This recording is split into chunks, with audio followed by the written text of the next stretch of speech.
Greetings. This is Graham Warren, working with you on the AnyLogic model and the base case of the AnyLogic, of the hip hop case.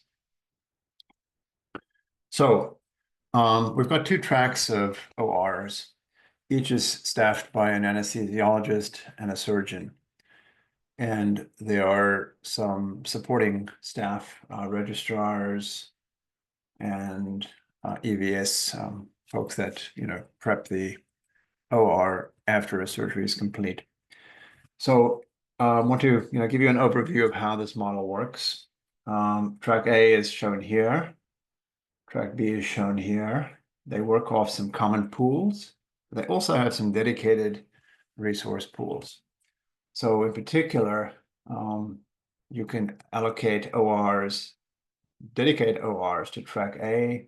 You can dedicate anesthesiologists to track A, and you can dedicate surgeons to track A, and the same is true for B. But there's also the option of pooling the ORs, having some cRNAs who can work in either track, same with PAs. And then you'll notice that the registrar pool and the EVS pool are exactly what it says. They pool like work in either track. They're not dedicated to either track. So the overall workflow is registration, sedation, surgery, and cleaning. And this is the little animation that will allow you to sort of visualize what's going on in the simulation. Essentially what happens here is we're operating on a 10.5-hour day that starts 7:30 in the morning, ends at 6 p.m. The challenge is to try and get up to 6 surgeries or more per surgeon, not per track, per surgeon. Treating this as a surgeon-centric process. So basically, these patients are generated in the base case every 90 minutes. So they're actually generated the time interval that's specified here, inter-arrival time mean A, and the same is true for B, right? That's just a different parameter. But in the base case, this is every 90 minutes. You've got folks coming in with a small standard deviation. I think it's like 5 minutes or something. And that's fixed. So you can see how that looks here. All right, inter-arrival time A, and then there's a small standard deviation of 5 seconds there. So they come in on this 90-minute cadence. The first one comes in at 7:30, and then the next one within a small interval around 90 minutes after that, so around 9 in the morning, with again a small variance. And then the one after that will come in at 10:30 and so forth. So every 90 minutes in the base case. We start a stopwatch, time start A, and we register them. And the time for the registration is normally distributed with a mean of registration time mean and a standard deviation of registration time standard STDev. Then they proceed on to grab an OR, seize an OR. So they wait until that one's available and they grab it. And then you wait until you have an anesthesiologist available and you grab that person. Then you get sedated. And the sedation is normally distributed with a mean of sedate time mean and a standard deviation of sedate time STDev. So this red block here, box, is where all of the parameters are kind of collected just for your convenience. So once you're running it, whatever the settings are, in the output, you're going to be able to just confirm, like if you've got a screenshot, all those numbers would actually appear there and just helps you out figuring out, what exactly it is that you simulated. But it also sort of makes it convenient to just see all the parameters in one place. Okay, so the sedation we figured out. Then you wait for a surgeon. Once the surgeon's available, so you've got your anesthesiologist, you've got your OR, now you're waiting for your surgeon. Once that person is in place, surgery proceeds, and the mean surgery time for A is given here, time mean A, time standard deviation A for the surgery. Once the surgery is done, the surgeon is released. Then you release the anesthesiologist, and you click the stopwatch. So just a note about the times we're using here. We're interested in the time of arrival to the time that surgery is completed. And in fact, we're not going to worry about recovery and discharge of the patient if that is what happens. Some of them may get diverted to the hospital for an overnight or more, or longer rather.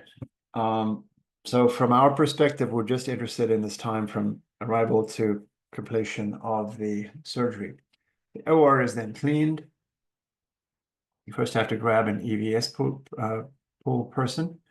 The OR gets cleaned, and then you release the OR and you release the EVS person, and basically the next surgery in that particular OR that could conceivably begin.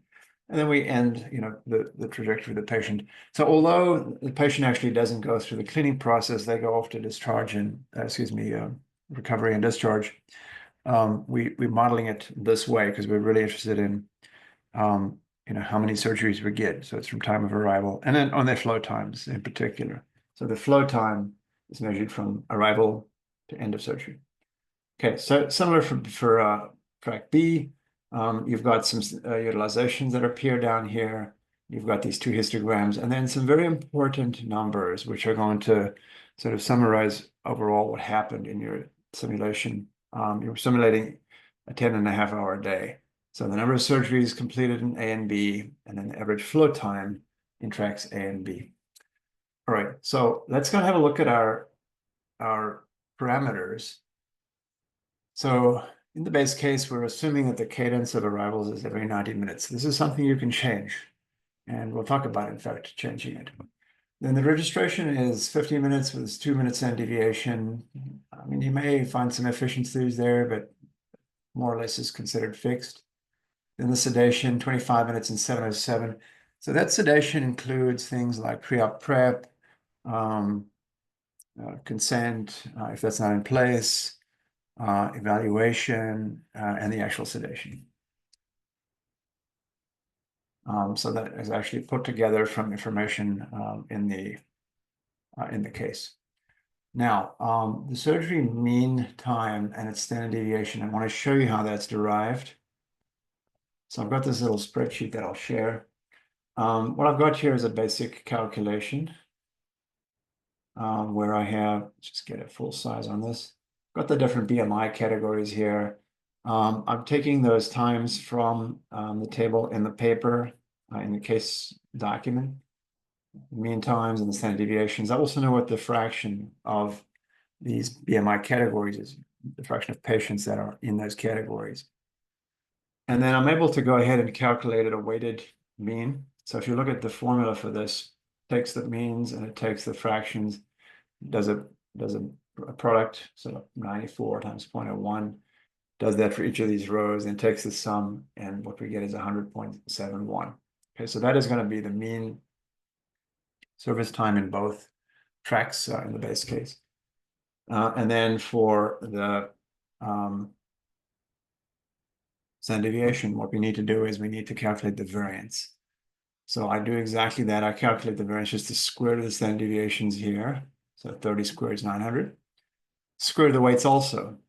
So it's squared weighted, sum of the variances, that gives me the variance. Just have the square of that to get the standard deviation. So variance given, calculated, squares of these weights is calculated, and I take the product of them, so 25 times 0.0001, 100 times 0.0196, and so forth, take a sum, and then finally take a square root of that. That's what I've done there. So that's standard deviation of 8.09. Okay, so we've gotten down here.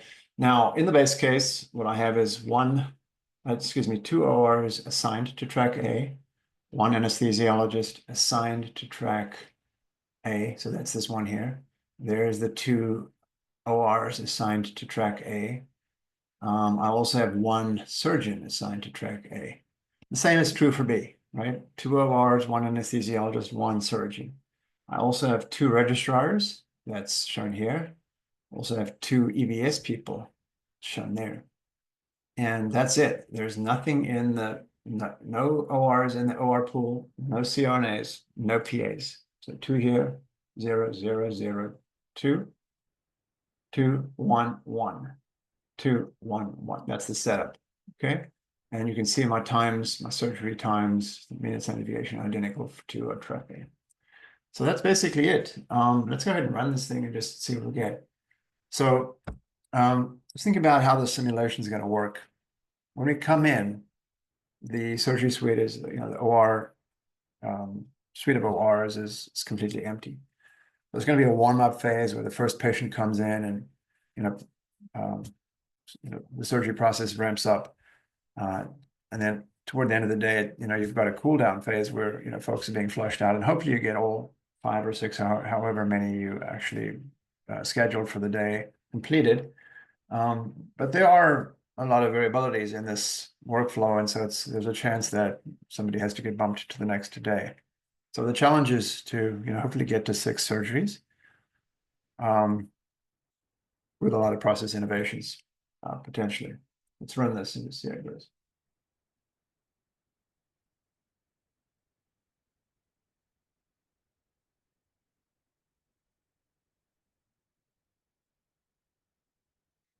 Okay, so you can see the first patients are coming in here. They're little gray things here, going through registration.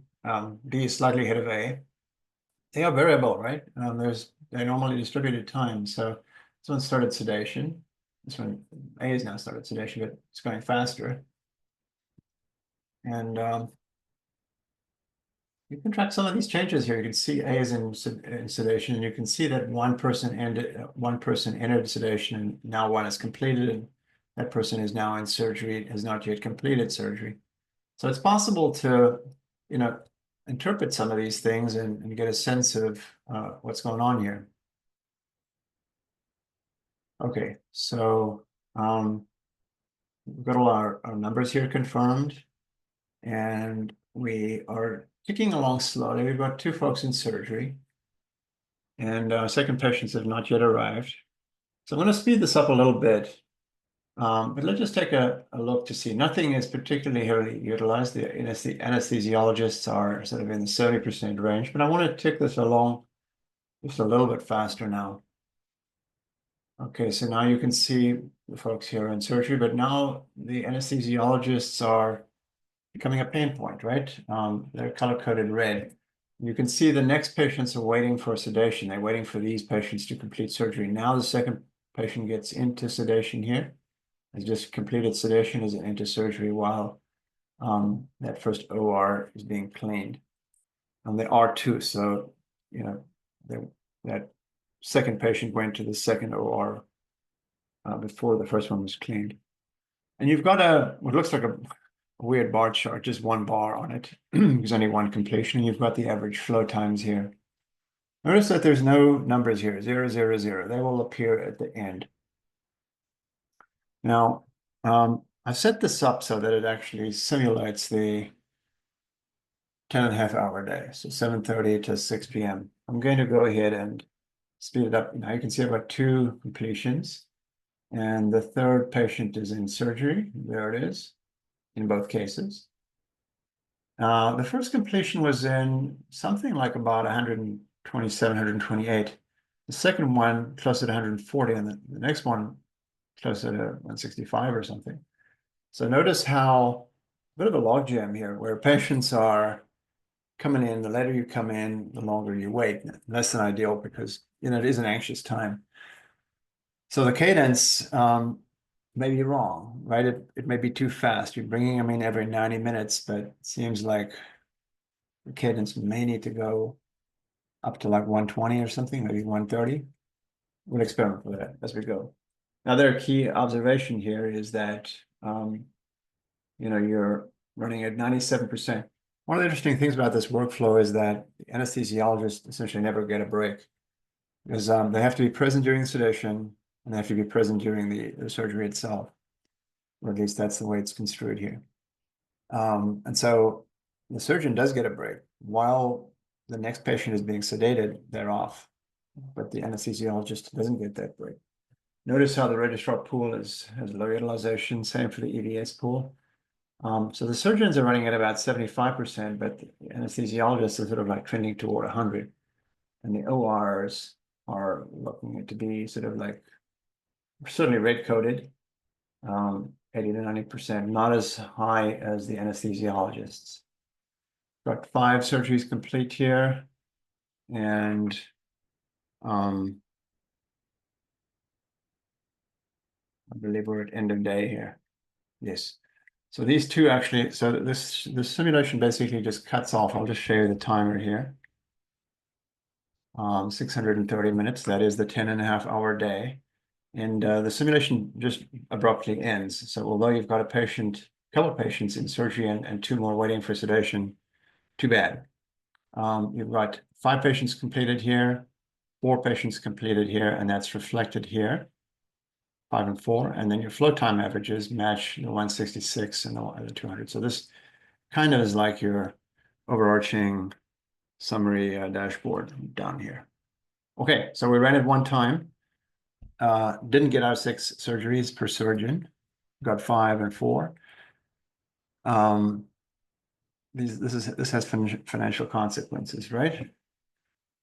So I want to stop this and I want to rerun it. And I'm going to just run it fast. You can see my timer up here. So I'll run it at 50x or something. So now you can see how it's going. First patients have completed.